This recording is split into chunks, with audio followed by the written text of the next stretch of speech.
परम वंदनीय सदगुरुदेव सदगुरु कबीर साहब के विचार सुन रहे धर्म प्रेमी सज्जनों, माता एवं बहनों, सदगुरु कबीर साहब का मौलिक ग्रंथ बीजक है और उसका रामायणी प्रकरण आज आप लोगों के समक्ष प्रस्तुत कर रहा हूँ। और रामायणी 15 का संक्षिप्त विवेचन आप लोगों के समक्ष प्रस्तुत कर रहा हूँ। रामायणी में गूढ़ दार्शनिक पक्षों का निरूपण किया गया है। रामायणी जिनमें साधक का मन स्वयं ही रमने लगता है, साधु संतों के मन को अपने में रमा लेने की क्षमता वाले छंद को ही रामायणी कहा जाता है। रामायणी में गूढ़ दार्शनिक तथ्यों का विवेचन होता है और साधक का मन स्वयं ही रमने लगता है। तो आइए रामायणी 15 एवं 16 का संक्षिप्त विवेचन श्रवण करते हैं। सदगुरु कबीर साहब कह रहे हैं, ओ नई बदरिया परिगौ संझा अगुआ भूले बनखट मंझा, पिया अंते धनी अंते रही चौपरी कामरी माथे गहई, फुलवा भार न ले सकै कहे सखिन सो रोए, ज्यों जो भीजे कामरी त्यों तो भारी होए। सदगुरु कबीर साहब कहते हैं, सज्जनों, इन दोनों रामायणियों में सदगुरु कबीर साहब मानव जीवन में भ्रम और झूठी मान्यताओं की अज्ञानता को दूर करने का उपदेश दिया है। इस रामायणी को एक रूपक के माध्यम से समझते हैं और इस रामायणी में आत्मज्ञान का गूढ़ रहस्य छुपा है।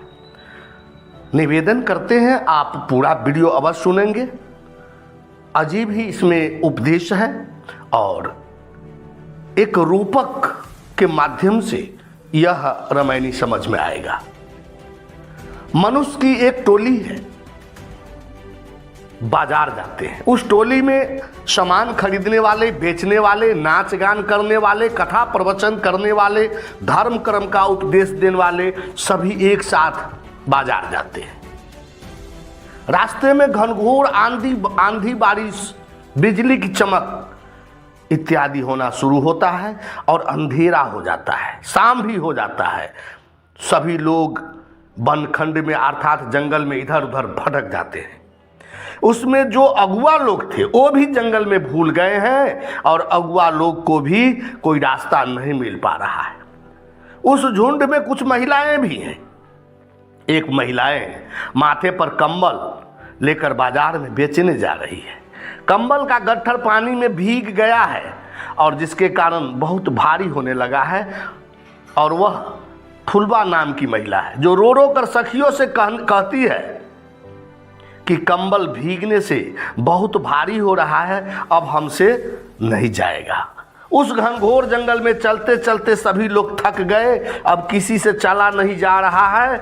उस झुंड के सारे गणगंधर्व, नचनिया, कथावाचक, गवैया, पंडित, मुनि लोग, किसी को भी जंगल से बाहर निकलने का रास्ता नहीं मिल रहा है। सभी के सभी थक गए, अंधेरी रात्रि हो गया, सभी लोग डराने लगे हैं। चारों तरफ दादुर झिंगुर की आवाज गूंज रही है। रात्रि बहुत डरावनी लग रही है। चारों तरफ भय तथा डर का वातावरण हो गया है। घनघोर मूसलाधार वर्षा होने लगा है। सारे लोगों को अब घर की याद आने लगी है। सभी लोग को घर का माया मोह व्यापने लगा है। सारे लोग बहुत दुखी है। सारे लोगों का सामान भी इधर उधर जहां तहां खो गए हैं। कुछ ज्ञानी लोग वहां सलाह भी देते हैं लेकिन कोई मानने को तैयार नहीं। सज्जनों, ये एक साधारण सा अर्थ है। ये जो रूपक है, ये जो घटनाएं हैं, यही घटनाएं हम सबों की हैं। हम सारे लोग संसार रूपी बाजार में चले हैं। हम सबों के ही हृदय में अज्ञान के बादल छा गया है। वह अज्ञानता की बादल इतनी घनी है कि चारों तरफ अंधेरा हो चला है। ज्ञान का सूरज छिप गया है और अंतःकरण में अज्ञान का अंधेरा छा जाने से रात्रि हो चला है। विवेक कुंठित हो गया है। धर्म मार्ग के बड़े बड़े अगुआ भी बनखंड अर्थात अज्ञानता का पाठ पढ़ाना शुरू कर दिया है।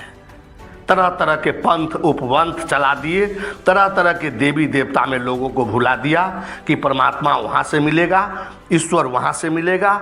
फलता आत्मस्वरूप पिया परमात्मा अलग और प्रियसी जीवात्मा अलग थलग हो गया, रास्ता भूल गया है। साहेब कितनी गहराई में उतरकर उपदेश दे रहे हैं। जीवात्मा आत्मस्वरूप को भूलकर जड़ शरीर संसार की आसक्ति में पड़ गई है। बड़े बड़े तत्ववेता महात्मा सन्यासी स्वरूप बोध नहीं होने के कारण भटक गए। प्रभु को बाहर खोजते खोजते पूरे जीवन बिता चुके हैं और प्रभु बाहर कहीं है ही नहीं, भला उसे कैसे मिल पाएगा। गोस्वामी जी रामचरितमानस में कहते हैं, प्रकृति पार प्रभु सब उर्वासी, ब्रह्म निरीह बिरज अविनाशी। वह स्वयं प्रभु होकर प्रभु को खोज रहा है जो सबके हृदय में विराजमान है। आगे साहब कहते कि चौपर कामड़ी माथे गई, चारों अवस्थाओं बालपन, युवावस्था, जवानी, वृद्धावस्था युक्त शरीर को साहब कंबल कहते। मानव शरीर जैसे जैसे समय बीतता जाता है, चारों अवस्थाएं बीतती है, धीरे धीरे बोझा बनता जा रहा है यह शरीर। अंत में जब वृद्धावस्था आता है तब बोझ नहीं उठा पाता। फूलवा भार न ले सके कहे सखिन सो रोए।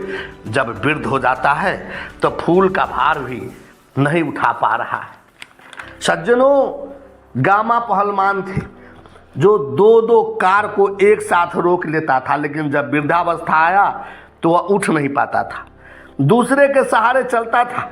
जैसे जैसे कंबल भीगता है भारी हो जाता है, ठीक उसी पर शरीर का उम्र बीतने पर भार स्वरूप हो जाता है। सदगुरु कबीर साहब बहुत ही ज्ञानवर्धक और आत्मज्ञान का उपदेश दे रहे हैं कि मनुष्य का जीवन बीतता है, कैसे कैसे वह अज्ञानता की ओर बढ़ता जाता है और पुनः आवागमन और जन्म मरण में कैसे आता है।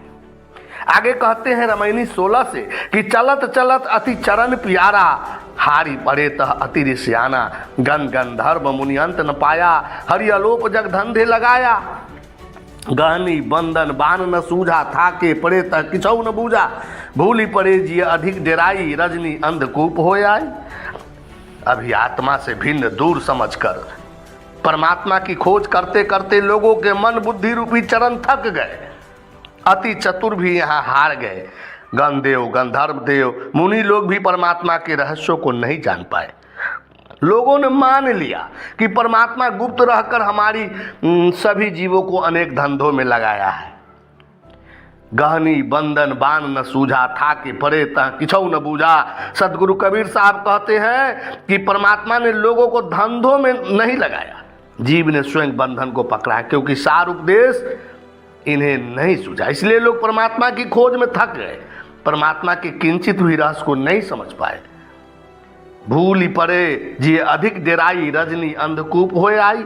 अपने आत्म स्वरूप की गरिमा, वह बंधन को पकड़ने और न पकड़ने में स्वतंत्र है, लेकिन जीव भूल गया। इसलिए बंधन का कारण माया, ईश्वर, कर्म, संसार, स्त्री पुत्र इत्यादि को समझकर बहुत डरने लगा। आत्मज्ञान की रात्रि अंधकूप के समान होकर जीवों के अंतःकरण में विराजने लगी। माया मोह वहाँ भरपूरी, दादुर दामिनी पौन अधूरी, बरसे तपय अखंडित धारा, रैनी भयावनी किछु न धारा। अविवेकियों के हृदय में माया यानी शरीर संसार का मोह भरपूर व्याप्त हो गया है। विषयासक्त मन दादुर की तरह विषय भोगों की मांग का अलापने लगा है। दुर्बुद्धि दामिनी की तरह करकने लगी है। अहंकार प्रबल रूप से जीवों को झकझोरने लगा। दैहिक दैविक भौतिक तापों की अखंड धारा बरसने लगी। अज्ञान की रात्रि भयानक है, जहाँ ज्ञान और विवेक के बिना कुछ भी सहारा नहीं है। अंत में सदगुरु कबीर साहब एक साखी के माध्यम से कह रहे हैं कि सभय लोग जहराइयाँ, अंधा सभय भुलान, कहा कोई न माने एके माही समान। सभी लोग धोखा खा गए, सभी विवेकहीन अपने आत्म स्वरूप को भूल गए। कोई कहा नहीं मानता, सभी अविवेक की माया की आसक्ति में समा रहे हैं। अंत में पूरा सार तत्व तो समझिए, जीव को मन माया इत्यादि बांधने में समर्थ नहीं है, क्योंकि यह जड़ और जीव चेतन है। ये माया जड़ है और जीव चेतन है। चेतन जीव ही मोहग्रस्त हो कर माया इत्यादि के बंधन को पकड़ लेता है। आत्मस्वरूप की विस्मृति और माया की आसक्ति ही संपूर्ण दुख, बंधन, आवागमन इत्यादि का कारण है। अतः सच्चे सद्गुरु की शरण में जाकर आत्मबोध की प्राप्ति करना चाहिए और माया की आसक्ति को काल अग्नि जानकर सर्वथा त्याग